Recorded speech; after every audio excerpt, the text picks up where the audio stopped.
Hello there, Mark Daniel Nelson here with the Academy this week, this month. It's becoming summer, it is late spring, it is getting sunny outside, and I'm starting to enjoy the weather. That brought up a couple things. Drum samples. Just kidding, has nothing to do with the weather. I did think about a few things after I got an email last week from a nice young guy named Brian. Brian, you were asking about drum samples. What do I do? How do I use them? How do I incorporate them? Why do I use them? And I figured, well, let's just do an Academy focus on drum samples and why I choose specific sounds, why do I tune it, what do I look for, and I figure we can just spend a little bit of time today and go over those things. I have a great track here by the artist Will Ferguson, really good singer-songwriter here in California. I am in the midst of mixing an album for, and this was a perfect representation of why I decided to choose specific samples outside of an already well-recorded drum set. Traditionally, I would say you don't always choose specific drum samples essentially based around instinct of always using samples, if that makes sense. At least I don't.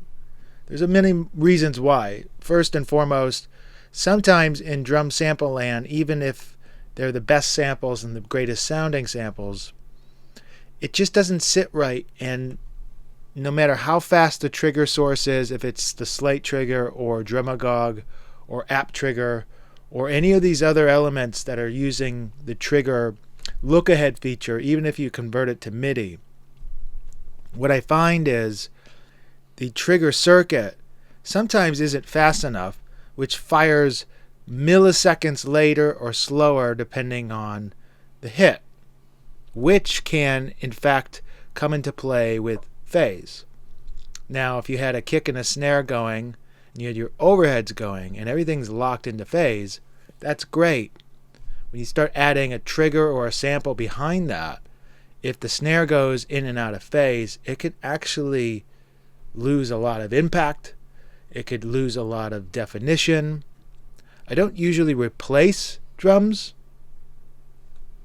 I kind of augment and I blend things in, or I use elements of that to trigger ambience, or I use elements of it to get EQ out of it. Perfect example of EQ out of it, I'll give you a focus on a kick drum. Let's say the kick drum has really great mid-range, really great attack, really great thickness and power, but it's lacking the sub stuff. I'm a huge fan of like that 60 hertz punch. Perfect reference to that, which is an amazing sounding kick drum, rock-wise, is John Mayer's Bigger Than My Body. You listen to that drum, that kick drum, it's got really great punch, but it has this really special sub sound to it. And I know at the time, people were using a lot of sub kick, which was that Yamaha speaker that was outside the kick that would kind of grab everything below 80 hertz or whatever. But this actually felt pretty unique on its own. And I like that sound with rock specifically. So sometimes if the kick drum is already really well sounded recorded, I will take just the sample that I love the sub sound of and tuck that in. And because low end shifts a little differently or fires differently than mid-range and top end, it's a little more forgiving in the phase area. You can either find it in or out. Unlike the snare and unlike anything like cymbals or anything, if you're ever getting super high frequency transients, that's when things start getting flammy and phasey. But for kick drums, it actually is really pretty easy to lock in the sub sound. This track today, I did use the snare sample. I didn't use a kick drum sample, but I might just try it while we're talking about it just to show you what I mean about the sub sound. Another thing to consider is toms. There's multiple reasons why I like to use trigger samples for toms, and it's not just because of bleed. Because a lot of the time when a drummer is playing the toms, they're inconsistent hitting or what have you. Most of the time for me is the drum set that was recorded might not have used the snare or the tom sound, the type of head that I would like to hear. Or they would be doing rim shots when I feel like a nice center stick in the center, which has a lot more power, a lot more bloom in the low mids on a snare than sometimes the rim shot. Because rim shots are so choked, essentially that's what it's doing. Sometimes capturing that can clip a converter, can clip a preamp. Even if you're not hitting it in the red, it's affecting the electronics and it's making it sound small. So you're losing a lot of that thickness in that body, in that low mid. So I'm going to show you a couple different little tricks I do to get around certain elements. One would be to get low mids back in. One would be to have a snare sample going with the track. Even if I feel like it's crammed, I'll pull up a couple different tricks I can do to make it a little better. And then some of the kick stuff. Going back to the tom talk, the reason why I like toms and trigger toms obviously is what I just said about the heads. It's a specific sound, but it's also being able to tune toms right to the where area they need to be. There are plugins like Torque and stuff that work really cool to kind of balance stuff down and get lows down out of it. Or R-bass on a tom is really cool. But there's something really special, at least for me, when I think about my favorite albums, in like super produced tom sounds. If you listen to Collective Soul Dosage, that has a really amazing tom sound, and it's clearly tom heads that are clear, whatever that brand that they were using at the time, but it has this really smacky attack. And when you add things in just right, if it's not recorded right, you can't get it out of EQ and compression. It just sounds funky. So finding the right tom sample enhances that element as well. I actually don't think in this song I am doing anything on the toms. But that doesn't mean, again, I'm not going to try to add stuff. Sometimes in Tomland, I do replace.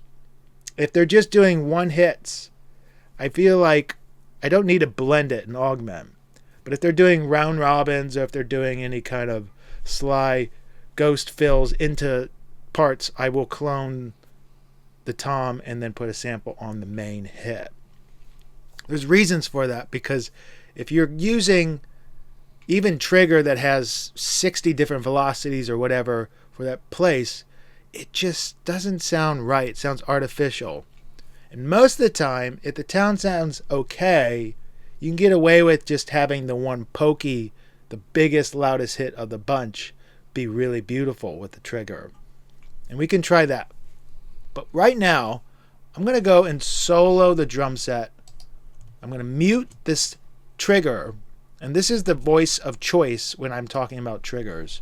I do use Drumagog for toms and certain other sounds, but in general, I've used App Trigger. I've used a couple other different options when it came down to Massey, transfer MIDI to analog to MIDI for triggering.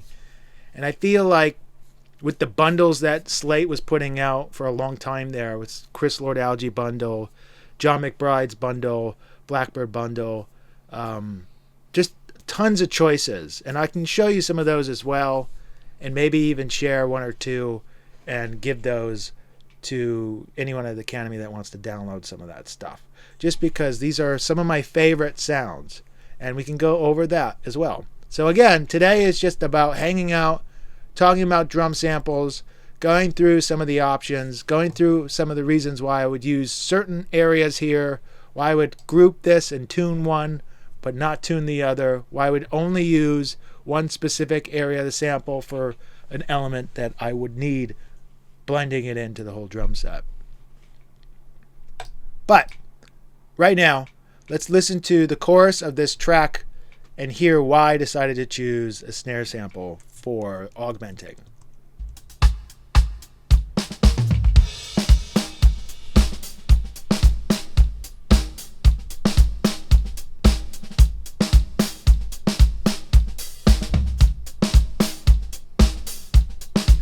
I can already tell you why, because I do remember getting notes from Will asking if I could add a little more attack out of the snare. When they recorded this drum set, this is a full analog kit. There's no software drums or anything like that on this set. But when they recorded it, if I take off the reverb,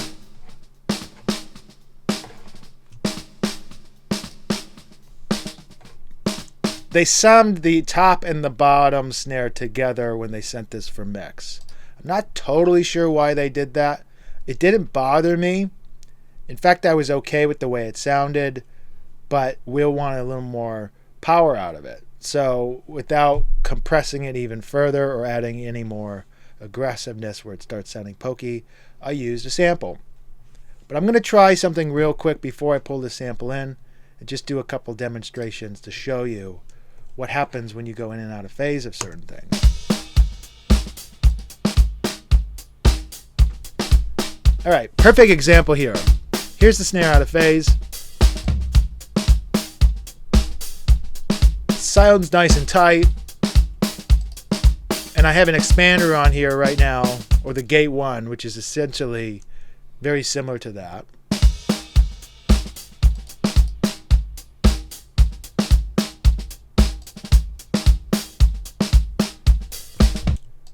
Going on alone, if I pull up the 1176 I have on here,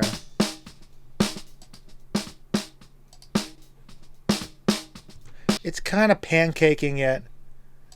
I'm using this area right here, 180, because that's the fundamental, which I do a lot of. I feel like that area, or whatever the fundamental of the actual snare is, I get a lot of body out of that. So that's a big trick right there when you're EQing a snare, is just focusing on the body of the snare and whatever the fundamental is going to be, the area where you see when it's peaking. Because if you take it out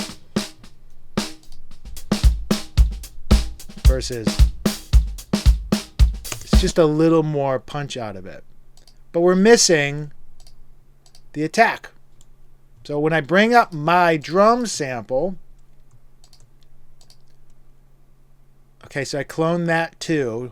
And there's another reason why I did that as well, is because I like to keep, sometimes if I'm EQing kind of a sculpture sound out of it, I'll clone that into the sample as well, just so the phase and everything is kind of similar. I don't know, maybe it doesn't matter, but for me it seems to help. And the sample I have here today is, I believe, Chris Lord Alge Rock Snare 4. This has a bunch of options with faders. Allows me to choose the snare I want. Let me take the reverb out.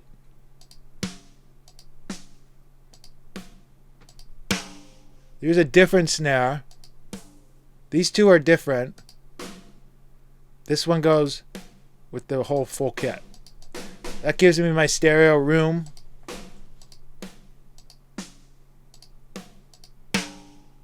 This snare together with this, even though it's different pitched,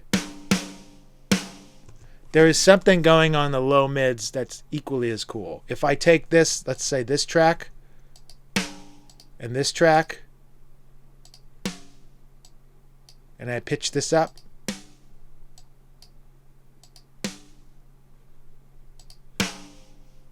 and play it together,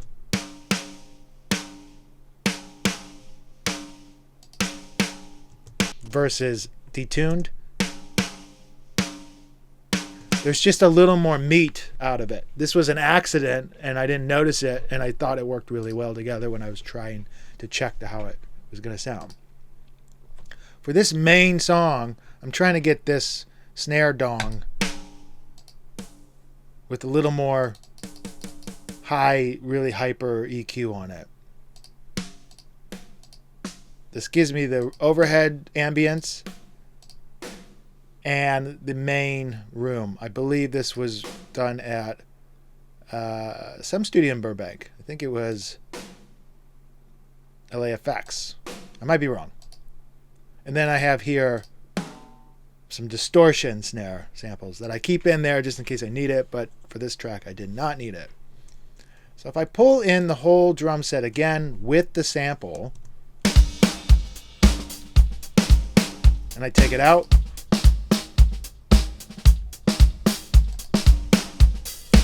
Pull out the phase. There's that meat potatoes.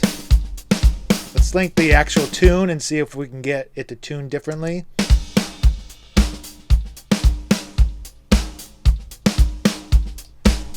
Before we do that, let's pull in the full track. I'm going to take the vocal out so we can just listen to the instrumental.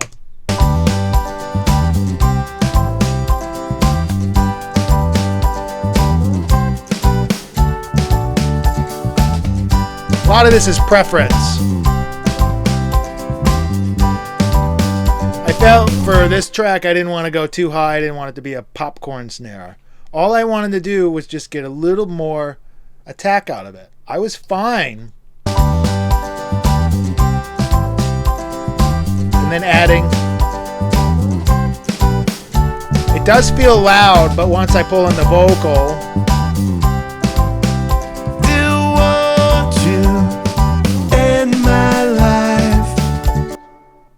sounds a little better when you're just above. If you mute the vocal and the snare is sitting perfectly with the track, that seems to be pretty good for an instrumental. But sometimes when you pull in a vocal, then it feels like, okay, it's just a little too. What happens, and I think I see it like this, where you got an instrumental track, everything is gluing really nicely together. When you put a vocal in, the vocal's sitting up front. So if the drums are behind everything, it just sounds like the vocals are on top of it, like a karaoke track. By being a little dangerous with the kick or the snare or the toms or the bass guitar and moving that up front a little more, it puts the vocal frequency wise, the snare is a lot more bitier, so it's poking just a little bit on some areas and the vocal is taking lead on the others. Want you, I still want you by my side. What does this sound like if we decide to add that sub option I was talking about on the kick drum? Well, normally if I mute and solo the kick drum,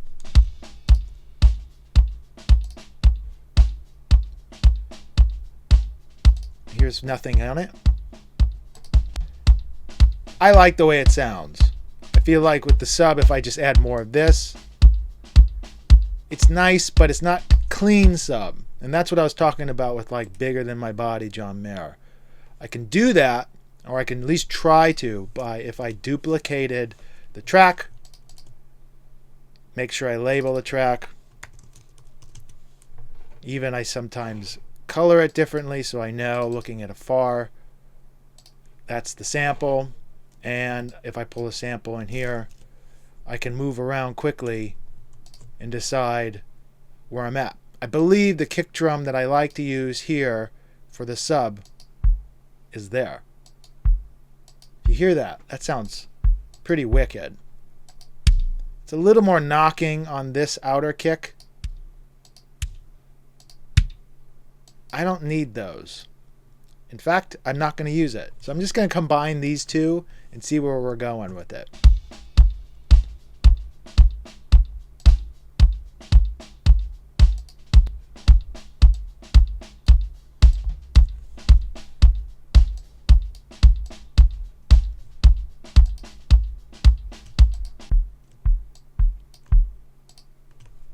Full drum set.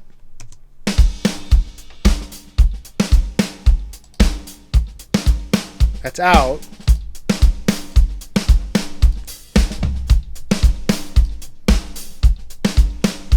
And then maybe just for fun, I choose a little more attack out of, I'm trying to debate. Let's try this in one. So just listening to the whole set while this is down, I can slowly bring that up for a little more attack.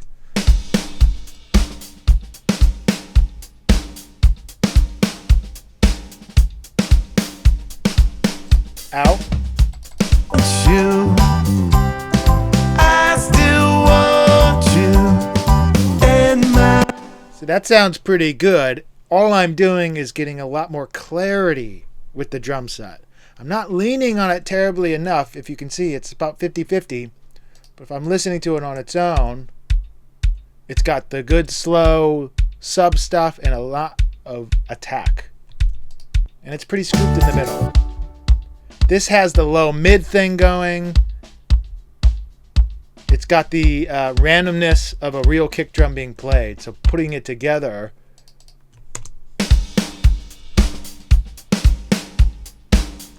does sound pretty good. By my side, won't you? Now, cool trick to do if you like the way the click is on the attack, but it feels a little too metally or pokey. I like to do this. I like to bring in the Fab Filter EQ, find the fundamental where it's clicky, and then dynamic EQ that. I'll show you here how to do that. There's the focus. Instead of just bringing down this area, it sounds dull. So if I pull in just a little bit, 1.5 dB or so, and I bring down the dynamic, try it again. Off. It does something familiar to me that like tape does.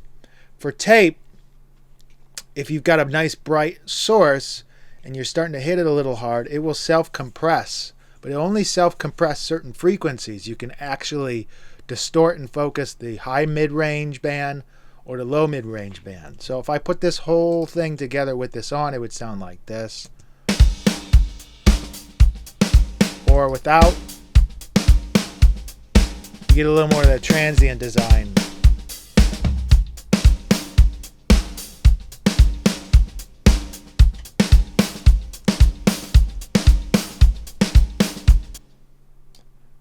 For this song, it's not terribly weird. If I pulled up the sample and tried it again. See how it's a little pokey?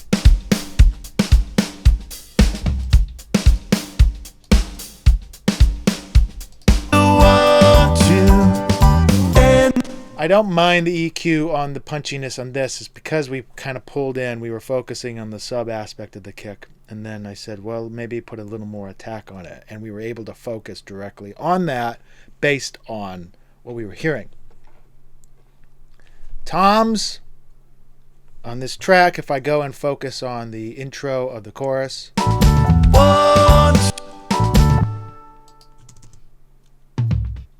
It's about as boring toms as you can get. They're fuzzy. They're not very high fidelity sounding. That one's not bad. And what I'm going to share today with you guys so you can download on your own is really cool Bob Clearmountain samples I got years and years and years and years ago. And he's got 4 or 5 toms in there that I can tune per track, and they always win. And they always sound great. Sometimes they sound like keyboards until you put in the whole mix. And then you go, wow, I can't live without that sound. So if I'm taking this by itself, I'm not going to just use the tom track on its own. I would double clone these two guys. I would put tom 1 trigger here, floor trigger here. Color these a little darker again. Bring up Drumagog, because I like to use Drumagog for these toms because they're just one hits. And then I'd find the tunage of each tom hit specifically and then find a way to add it. So if I pull this up here, this will take me to my directory. And I'm thinking that is roughly there. And then this will take me to my directory on the toms here. And that will take me there. Now, if I just listen to the tom again, I'm going to listen to the pitch because that's important. Okay. Now we got to find out where we're at on the tune. Let's see where we're at. Do I have this soloed? No. For some reason I'm not getting any sound here. I'm probably doing something wrong. Oh, I know what it is. Okay, let's try that again. Same spot. Let's listen to the real guy. Let's come down to a 14-incher. There we go. Relatively right on the juice. If I pull in a UAD 4K SSL channel strip, actually that's the older one, I don't want that. Let's pull in, there we go. I can focus on the tuning of it. The other issue I have here is I don't like the decay of this. So I'd like to tighten this up. It needs to start grabbing. Let me just keep moving this around. Okay, perfect. Try the phase again. That's in phase now. And let's listen to it take out these other toms.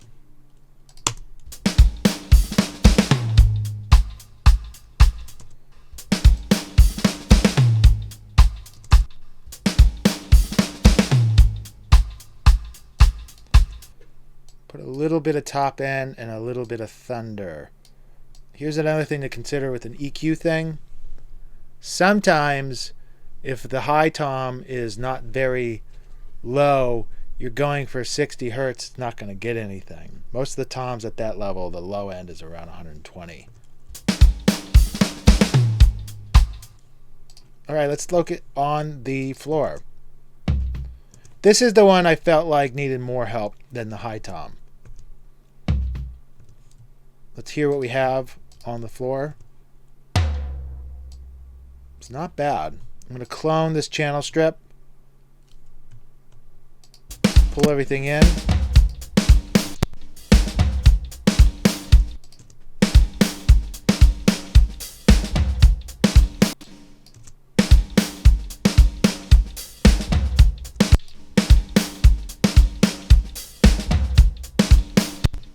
I feel like that also benefits with it being out of phase. Maybe feel out something with this guy. The transient detail is not right. It's like almost double hitting.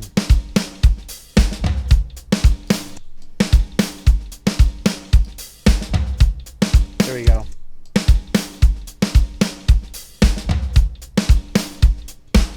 Now instead of taking the release out a little more, I'm going to do a fast attack.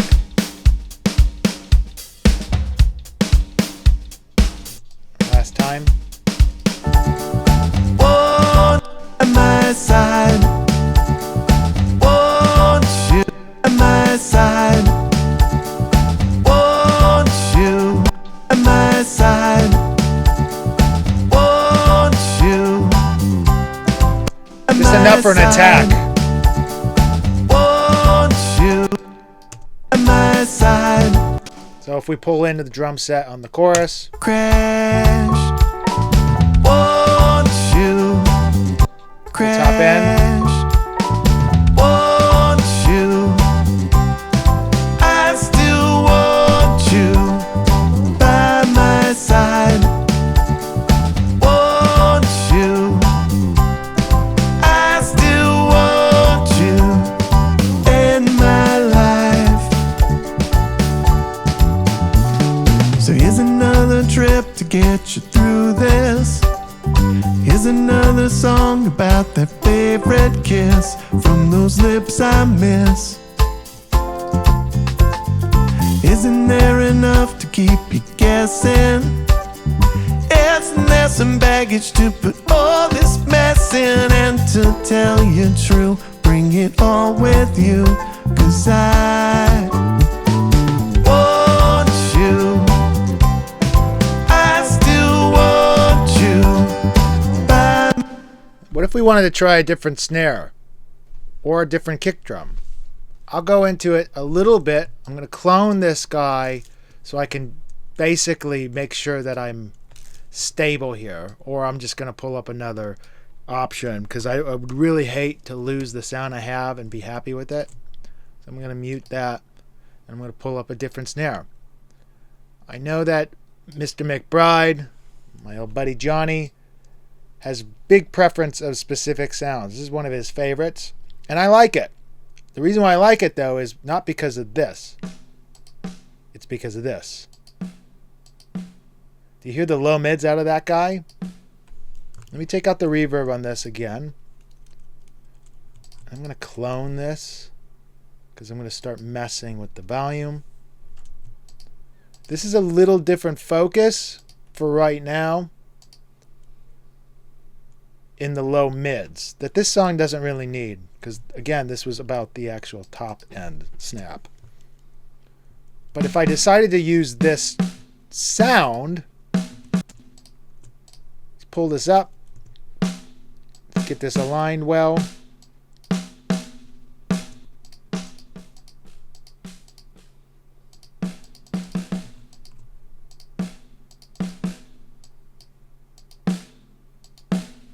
Listen to low there versus, you see that this is a mono source.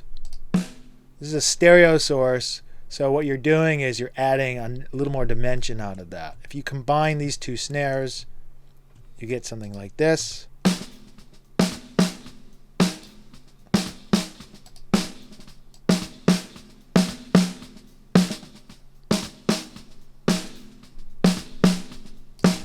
You're not really getting much of the top end that I would like out of it, but you're getting that really, really nice fatness. So if I pull this in,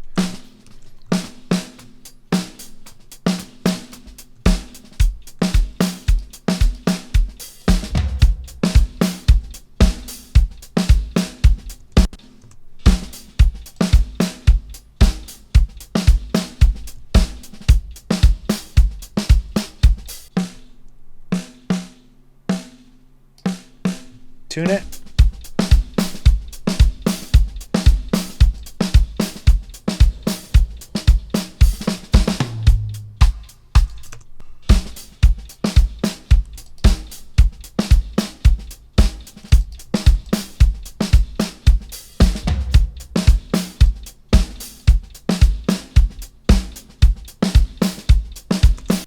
It doesn't really work for my taste for this track. If I go and find a different snare, let's go in and find my Deftone snare.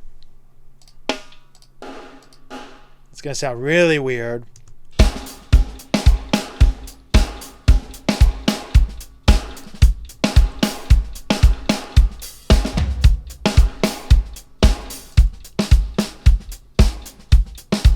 But sometimes balancing it, you're getting the ambience, and that's pretty cool.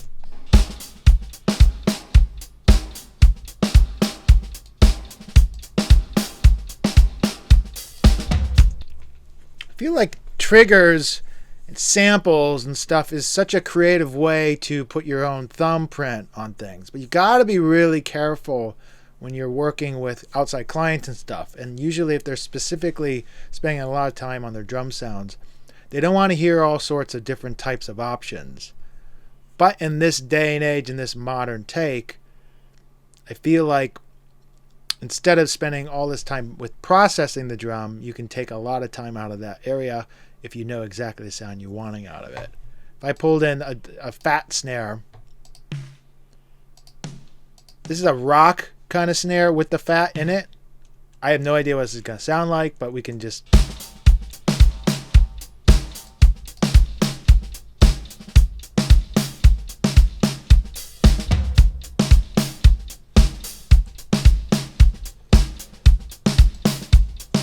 doesn't work. Even if you're going into this fat Fleetwood sound.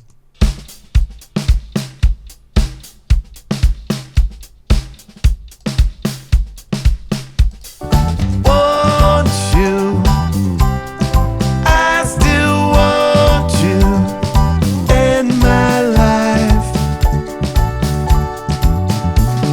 So here's another trip to get you through this. Isn't by my side. The trick is you don't want to just start adding 3 different layers of the snare either, because each snare you're putting in has its own start transient. And the way it follows tuition of following through on that transient is going to follow through differently on a reel or all the other different snares you have. Sometimes it works really well, sometimes it does not. This guy, there are 3 different snares out of this. If I was using this, there's 2 of these snares, weird hyper mid-range snare, a distorted snare that you can tuck in underneath when you're trying to get more attention to stuff, and then the Fleetwood kind of fat snare, this Aaron Sterling snare, that I actually don't use the rim shot version because I like the way it sounds when you're just hitting it hard and the fatness. Going back to the snare that we chose originally, bring that back in. By my side, won't you? You can see that this one has a rim shot, or I can choose the center head, which works really good if the actual snare itself is too bitey. What happens if we have too much clutter between the two? I like to use the TransX plugin, which is this older Waves plugin. Actually, I wanted to use the wide version of it. This guy is pretty cool because it actually focuses in on that issue. If I go in here and I go into presets and I go to more snare, more stick. More stick is more rim shot. More snare is more cutting off that transient. So depending on where you're shooting for, sometimes it's the overheads that are going to lead with the transient of the snare. Sometimes it's the main, or sometimes it is the sample. But sometimes it doesn't work well together. So by putting this in there, it's similar to a transient design or spiff, which is another one of my favorites. This one just got it right, and I just seem to use it more than anything. It does really well with kick drums as well. There's some stuff that Dave has for his 808 to get that to sit better, and some of the acoustic guitar stuff. But Mega Kick is snappy as snot, and Soft is a little more bloom. And I do that a lot when I'm ambient focusing on kick drums, where I would rather have the stereo ambient. I pretty much wipe out, by doing that, the kick drum sound and focusing on the kick, which we can do in a second. But let's go back to the area where I go more snares and hear what it does.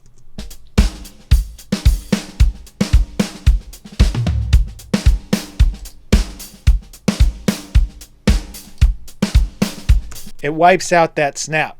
I don't really like that. But what if we switched it in place, where I put it inside the normal snare, that unsampled snare? Same thing, more snares. Take this off here.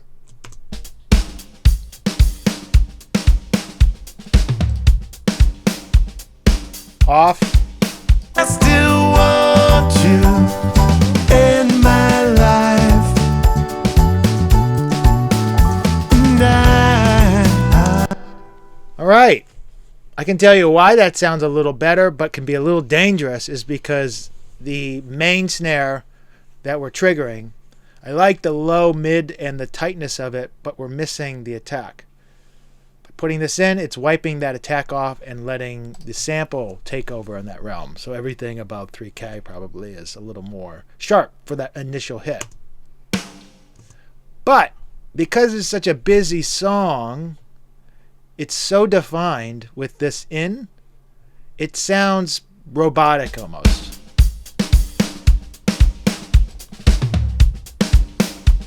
So by taking this off, it makes things a little more messy and a little more dangerous, which I think, as anyone knows, it's a little more important when it's a little dangerous. And it's a little more musical. Let us go into the kick drum. If I decided to add ambience on this kick drum, but it's not coming from this one, which it's not, most likely I'm not going to put another trigger on here because I'm usually focusing on one element of the drum set. But if I was, I could take this, I could duplicate this. Actually, you know what? I'll just duplicate this because it's already made up. That's the second guy. I can focus on what one I want out of this. I think the one I really like is my Zeppelin kick, which sounds a little goofy on its own.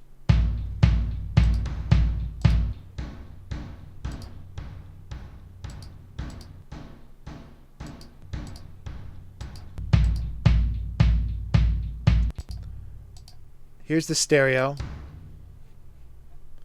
Let's pull that transaction here. Let's put the soft bugger on the kick drum. Take it out.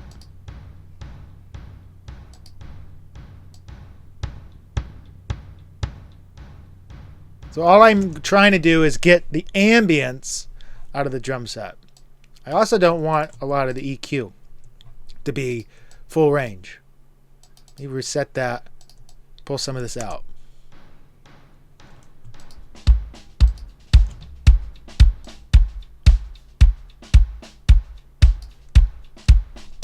Trans X off. On.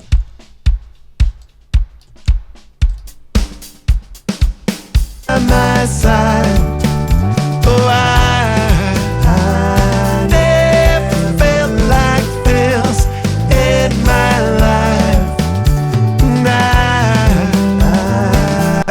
Now for me, this is a little too special sounding. The drums are too clean. A lot of the time, I don't want the drums to be so beyond special where everything is so catered and perfect. This song, it feels a little pushed. It's a little unnatural. So I cut my losses by only doing the snare for this song. But I definitely wanted to show you one of the elements of why I think triggers are important. Because you can always add or take away. If I decided to bring down this guy and bring down this guy. By my side, won't you? I still want you in my life, and I am to bring you back by my side. Take out the samples, same place. By my side, won't you? I still want you in my life, and Again, I think I'm going to go with, I'll leave this in for now, but I'm going to take these way down. Same with the toms. I like the toms, but this song just doesn't seem like it needs it. But again, wanted to show you the process. Let's go on the kick drum one last time before I take this out. I can't use that. So it's either, you know what? I'm going to risk this guy and I'm going to focus on my marching kick sound. This song is not going to sound very good with it, except for maybe on the top of the song. I had this one sample that's so much low fatness, marching sound, that just sounds so great when you're doing extended long hits. Ooh. By combining them,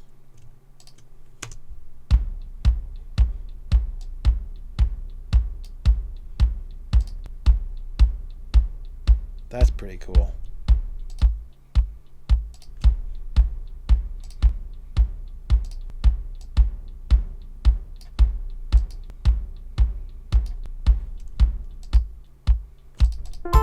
from his head,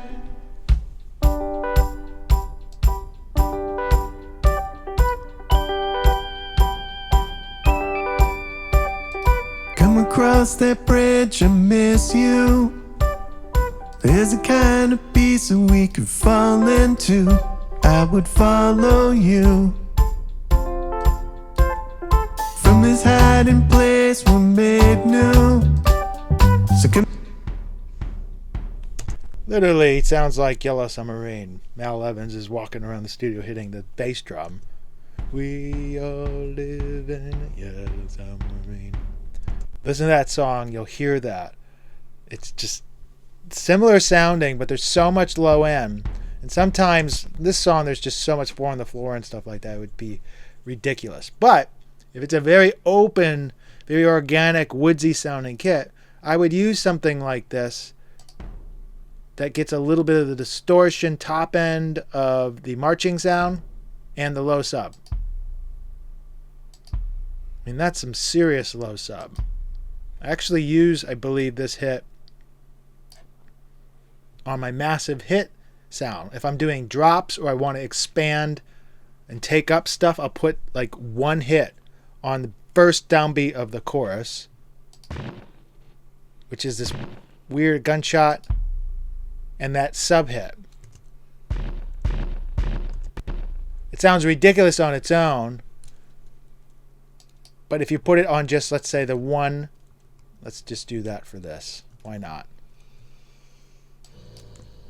Right, Atticus? What are you complaining about? What a bum.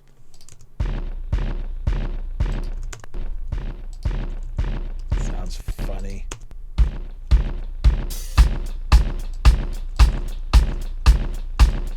Take this guy out just on the one.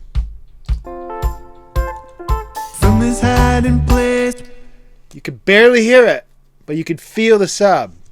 from his hiding place, Let's pull that up a little bit and let's do it again. from his hiding place, from his hiding place we're made new. So come down from the ledge and we can talk it through. All the things we knew that were tried and true have crashed. Follow you from his hiding place. Without, Follow you from his hiding place. these are dynamic processes when you do it in very light situations. I'm going way louder than normal. But very light situations, you get a little more emotional impact. This sub hitting a limiter has a specific sound. So when you have the whole track all goosed up and ready to go, using a little bit of that sub and the distortion hitting into a drum bus or a limiter, it can sound really cool and actually create even more lift and energy into the second phase of the song. Takes a little bit of time to set up, but very well worth it if you're going for a specific sound. I'm going to take out both of these kick sounds. I'm going to leave my snare sample in. I'm going to leave the toms in there. Want you, I still want you by my side. Want you, I still want you.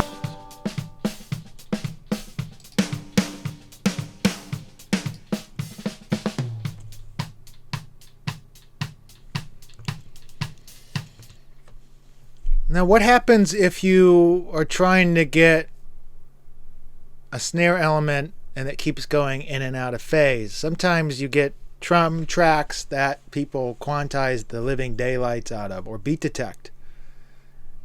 And honestly, what happens there is you're moving things slowly that, and you're processing with elastic audio or whatever, that the actual hits go in and out of phase from each other. It could be the overheads, it could be the snare, and that can be a load of problems. So there, sometimes I will throw out the snare drum and just use the sample and focus on making sure that my phase gets corrected there. Some ways to do that is taking out all of the low mids out of the snare overheads. Now this doesn't need it, but I can show you what I'm doing. By wiping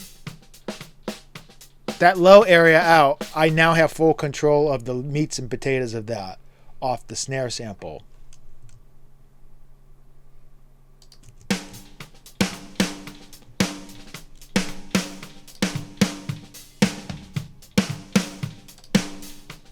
So if things were going in and out of phase on the overheads because they were elastic audioed or whatever, you can basically replace the snare. Use like 90% of the sample, making sure that you're focused on that low mid to keep it tight. There's nothing worse than hearing a rock track and it just sounds like your snare or your kick is going in and out of the mix because of stuff like that. Takes a little more time to augment and stuff, but what it allows you to do is have complete control over your dynamics. By having complete control over your dynamics, you allow a better sounding mix in the punch area. You can get things a little louder because the balances are all working together. And going back to the phase stuff, I'm not going to go too radical about that.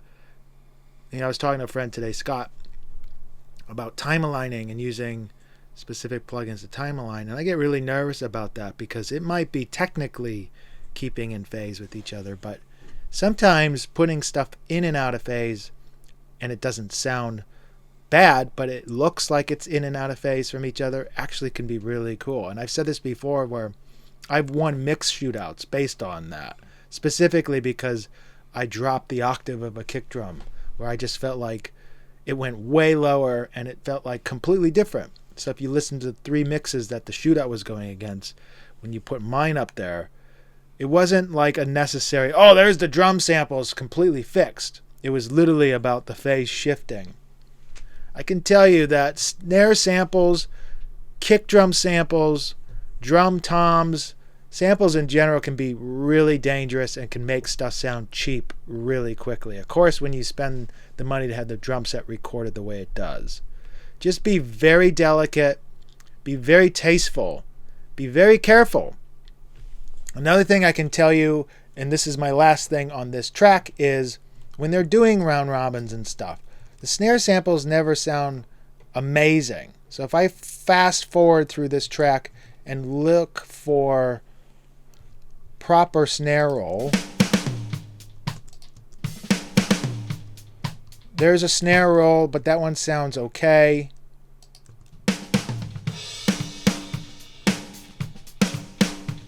Let's see what we got here.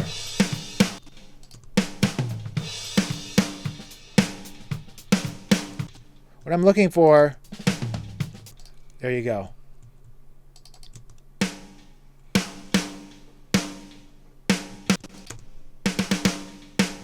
Perfect example. This together sounds a little gimmicky. Another option would be to go into automation. And there's a mix knob over here. And if you decide to go into it, you can go, okay, find the mix automation, which I always forget what it's called. It's output mix. And automate those rolls.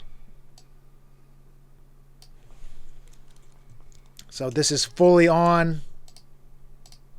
Let's just do something like that on its own. Let's hear what it sounds like.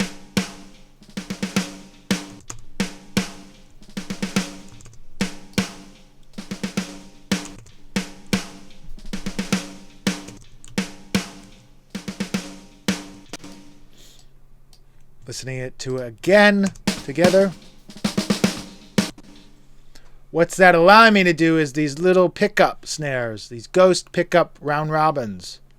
By going, and if I play it, watch the mix knob. For those rolls, it goes and backs off to get the real snare, and then it comes back in. It's just a lot more natural sounding than leaving the trigger on, and it just sounds like shotgun. Still want you in my life. This song has a lot of ghost notes though, so you have to be very selective. This is why I'm leaning mostly on the real snare and just getting the attack of this. But if I was leaning more on the sample, I would be doing a lot more of these hand automations on the trigger, mixing it back into the main mix of the original snare to get that finesse and that delicacy, the humanizing aspect that drum samples really just don't come really close to and get that very often. I think that's pretty much it. I hate to say it in a nutshell, but it is in a nutshell, or a drum shell. whatever you're trying to go for. Man, I am full of voices and jokes today. What a goofy day it is. A great day of spring, a great day of drum samples. Pretty much wraps it up for me today. This was an interesting approach. I could probably get a little deeper into it, but I will share a handful of samples with you guys at the Academy. Feel free to use them as much as you want. These are my favorite collection of handful of them. I mean, I've got 100 drum samples that I use all the time. There's a few of these that are one-shots. And instead of getting, a layer of 60 different velocities, these are literally one-shots that I use underneath snares or underneath toms. So try to experiment a little bit with those. Use Drumagog, use Stephen Slate trigger, use App trigger, use whatever drum trigger, firing trigger you're using with these one-shots, and then have a phase, something that can go in and out of phase and pitch after it. If it's a plugin or if it's like the trigger plugin that's based around that has it built in. Use that. And just have fun. Enjoy yourself and have a great week mixing.